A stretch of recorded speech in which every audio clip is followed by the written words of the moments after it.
বাসায় এমন একটা ইলিশ মাছ থাকলে সরিষা দিয়ে ইলিশ মাছ খাওয়া আজকে ঠেকায়। মাছটা পরিষ্কার করে পিচ পিচ করে কেটে পানিতে ভালোভাবে ধুয়ে নিলাম।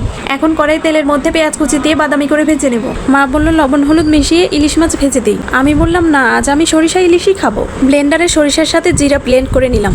বাদামি হওয়া পেঁয়াজের মধ্যে কাঁচামরিচ বাটা, সরিষা বাটা, সামান্য পানি অ্যাড করে নেড়ে চেড়ে স্বাদ মতো লবণ, হলুদ গুঁড়া, রসুন বাটা দিয়ে সবগুলো মশলার সাথে সরিষার তেল মিশিয়ে সামান্য পানি দিয়ে মশলাগুলো কষিয়ে এক এক করে সবগুলো ইলিশ মাছের পিস দিয়ে মশলার সাথে মিশিয়ে দিলাম। তারপর সামান্য পানি দিয়ে ঢাকনা দিয়ে ঢেকে 8 থেকে 10 মিনিট ফুটতে দিলাম।